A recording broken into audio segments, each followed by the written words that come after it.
आप डाल दीजिए उसमें।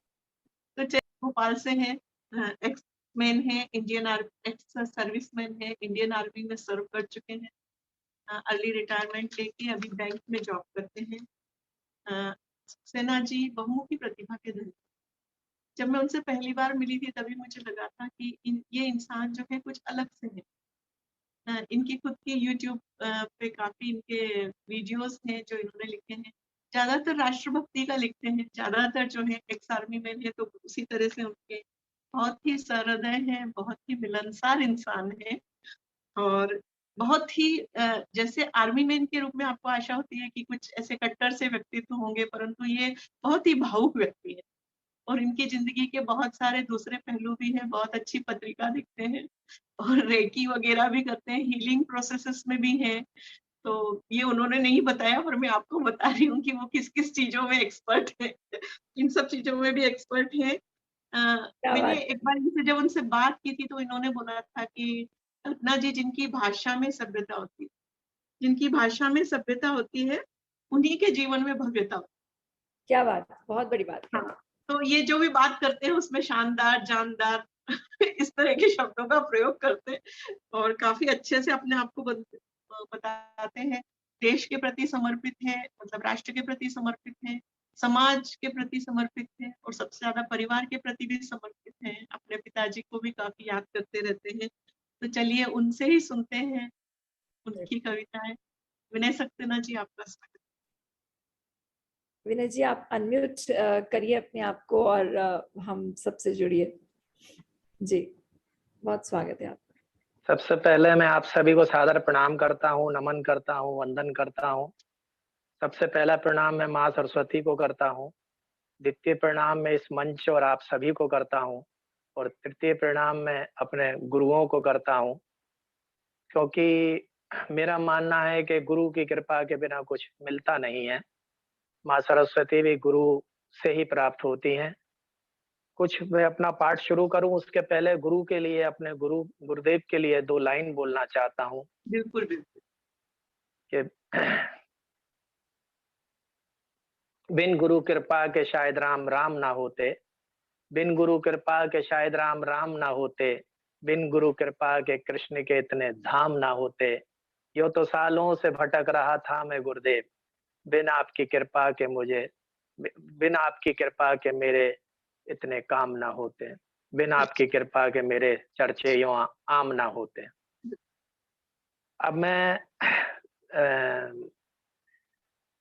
उद्घोषका जी के लिए तो क्या कहूं, अगर उन्हें मैं कलयुग की मिनी सरस्वती कहूं तो शायद अतिशयोक्ति नहीं होगी, क्योंकि इतनी सारी उनके अंदर योग्यताएं हैं, इतनी सारी उनके अंदर भव्यताएं हैं कि शायद मेरे जैसा अदना आदमी उनके बारे में कुछ कहे और इस मंच के बारे में कुछ कहे वो अच्छा नहीं होगा। बहुत छोटे मुंह बड़ी बात होगी, सूर को दिया दिखाने लायक होगा। फिर भी मैं एक बात जरूर कहूंगा कि आपने मेरा जो ये शानदार, जानदार, वजनदार, जोरदार, धमाकेदार परिचय प्रस्तुत किया है, इसके लिए मैं आप सभी का हृदय से आभारी रहूंगा। मेरी रचना है, अभी फादर्स डे पे लोग पितृ दिवस मना रहे थे तो मुझे अपने पिता की याद आ गई। तो मैंने अपने पिता के को याद करते हुए कुछ अपनी जो भावना थी उसको व्यक्त किया है, जिसको मैं आपसे निवेदन कर रहा हूँ कि जिंदगी में अपने से भी ज्यादा मुझे चाहते थे मेरे पिताजी, जिंदगी में अपने से भी ज्यादा मुझे मेरे चाहते थे मेरे पिताजी। रोज कुछ न कुछ बाजार से ले आते थे मेरे पिताजी, रोज कुछ न कुछ बाजार से ले आते थे मेरे पिताजी। मैं थक ना जाऊं, मैं थक ना जाऊं इसलिए कंधे पर रोज बिठाते थे मेरे पिताजी। रोज मेरी उंगली थामे मुझे गिरने से बचाते थे पिताजी, रोज मेरी उंगली थामे मुझे गिरने से बचाते थे मेरे पिताजी। थोड़ा सा रूठने के बाद, थोड़ा सा रूठने के बाद बहुत मनाते थे मेरे पिताजी, थोड़ा सा रूठने के बाद बहुत मनाते थे मुझे बहुत पिताजी। गुस्से में खुद रूठ कर कभी कभी सताते थे मेरे पिताजी, गुस्से में खुद रूठ कर कभी कभी सताते थे पिताजी।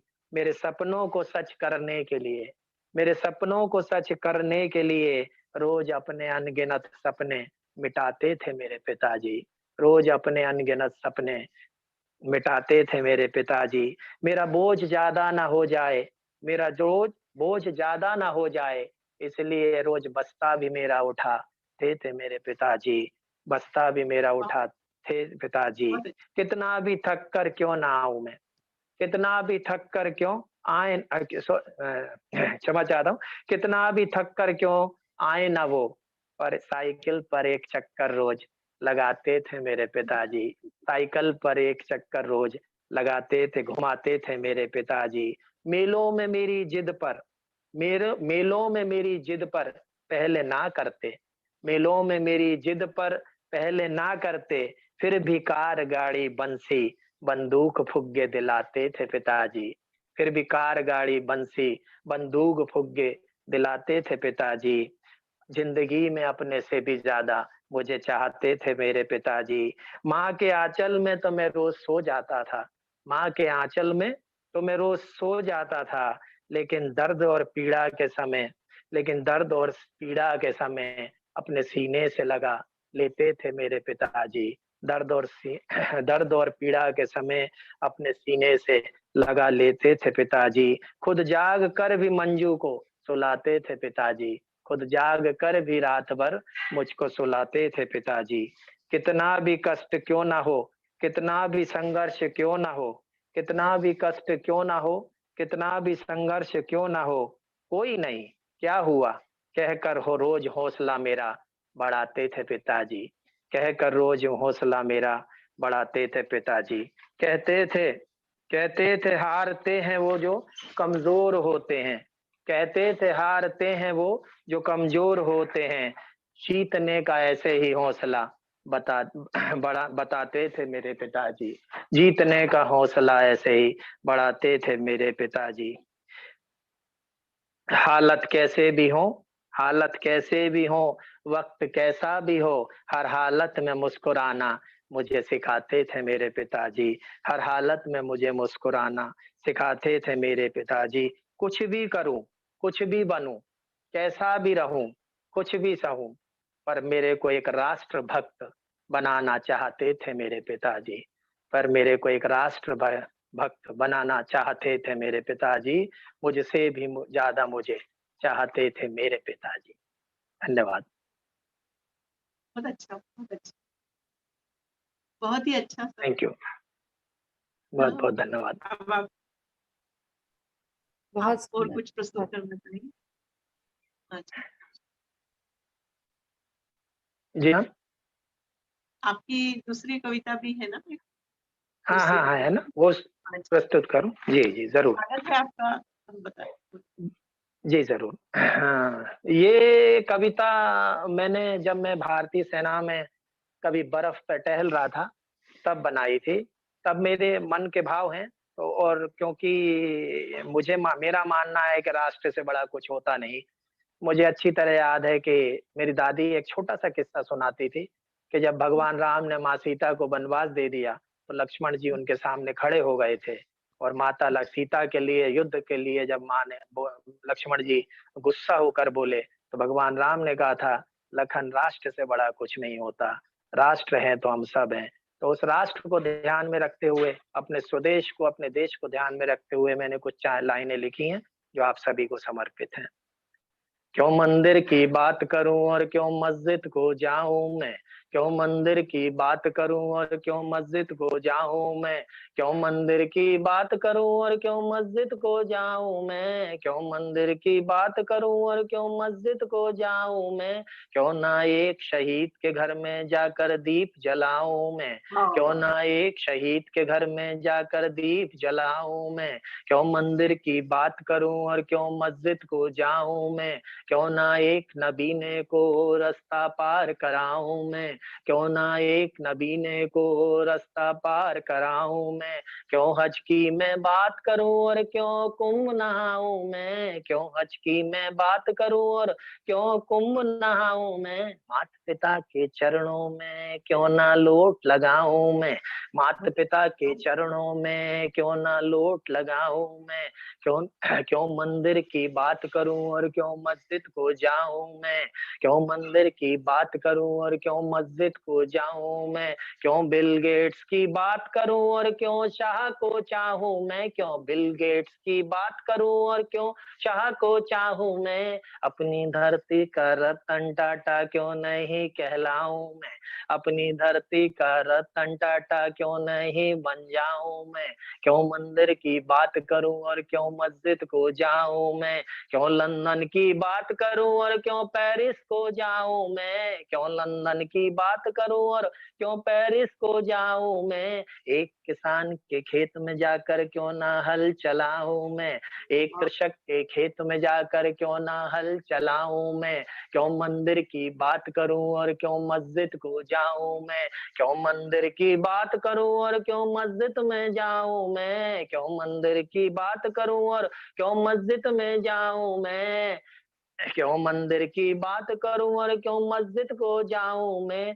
एक शहीद के घर में जाकर क्यों ना दीप जलाऊं मैं, एक शहीद के घर में जाकर क्यों ना दीप जलाऊं मैं, क्यों क्यों गोम्स को क्यों क्यों गोम्स को गा क्यों जैक्सन की बात करूं और क्यों गोम्स को गाऊं मैं, क्यों जैक्सन की बात करूं और क्यों गोम्स को गाऊं मैं, क्यों जैक्सन की बात करूं और क्यों गोम्स को गाऊं मैं, अपनी धरती का तुलसीदास क्यों नहीं बन जाऊं मैं, अपनी धरती का तुलसीदास क्यों नहीं कहलाऊं मैं, क्यों मंदिर की बात करूं और क्यों मस्जिद को जाऊं मैं, क्यों मंदिर की बात करूं और क्यों मस्जिद को जाऊं मैं, क्यों इस कोटों को उस कोटों को उनकी कमी गिनाऊं मैं, क्यों इस कोटों को उस कोटों को उनकी कमी गिनाऊं मैं, अपने मन मंदिर में झांक के झाड़ू क्यों न लगाऊं मैं, अपने मन मंदिर में झांक के झाड़ू क्यों न लगाऊं मैं, क्यों मंदिर की बात करूं और क्यों मस्जिद को जाऊं मैं, क्यों मंदिर की बात करूं और क्यों मस्जिद को जाऊं मैं, क्यों मंदिर की बात करूं और क्यों मस्जिद को जाऊं मैं, क्यों मंदिर की बात करूं और क्यों मस्जिद को जाऊं मैं, माता पिता के चरणों में है क्यों ना वोट लगाऊं मैं, माता पिता के चरणों में है क्यों ना लोट लगाऊं मैं, माता पिता के चरणों में है क्यों ना लोट लगाऊं मैं, माता पिता के चरणों। जय हिंद, जय भारत। बहुत अच्छा। शिवानी जी बोलिए आप। जय भारत माता की जय, भारत माता की जय। बहुत सुंदर, बहुत सुंदर। इतना उत्कृष्ट लेखन और इतनी जो संगीत में जो भावनाएं आपने जो बिखेर दी हैं सब तरफ, बहुत सुंदर, बहुत ही सुंदर गीत।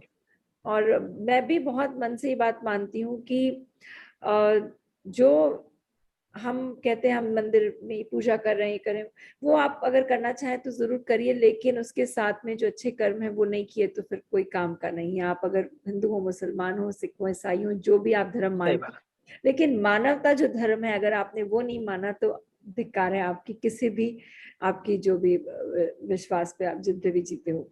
तो बहुत बहुत सुंदर, बहुत सुंदर सर, बहुत सुंदर। दिल को छू गया ये गीत मेरे। बहुत बहुत कर दिया उन्होंने, वातावरण बहुत ही ज्यादा संगीतमय कर दिया।